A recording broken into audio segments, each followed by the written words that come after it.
Halo bos, selamat petang, selamat petang. Saya Mr. Pang hari ini saya nak recommend kawan-kawan kereta ni. Okey, tahun 2017, Kia Sorento 2.2 2.2 auto.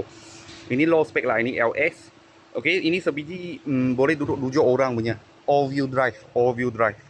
Okey, harga cuma jual 38,800. 38,800. Ini jalan diesel punya. Jalan diesel punya. Kia Sorento 2.2 diesel punya, ada turbo.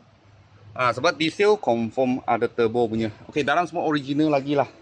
Okey, kita sudah buat cantik. Okey, kalau kereta ni buat loan bulanan 600 lebih sehingga 700 lebih lah. Okey, dalam macam ni. Seat semua cantik punya. Okey, tak pernah tukar, tak pernah tukar.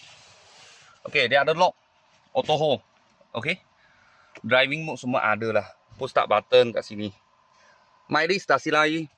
Tak tinggi sebab ini kereta turun lori saya sudah tengok. Belakang macam ni. Okey, dia sebiji macam MPV lah. Dia belakang boleh duduk 2 orang. 3, 2, 7 orang. Kalau luggage barang tak ada tempat letak, boleh kat box ke atas. Belakang macam ni. Kia Sorento 2.2 Eco Dynamic. Dia all view dia all view punya. Dia all view punya. Sebab dia sini ada tulis AWD.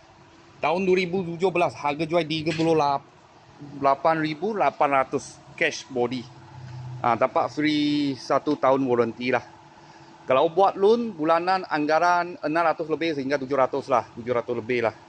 Masuk kredit aja. Ini bank sudah boleh masuk, tak silap 6 tahun aja, 5-6 tahun aja. Kalau loan kedai 15,000. Muka 15,000 boleh dapat yang kereta ni. Kalau bos-bos dan kawan-kawan saya peminat, boleh kontak saya lah. Kalau ada pemurah-pemurah kita, saya akan video lagi. Thank you bos.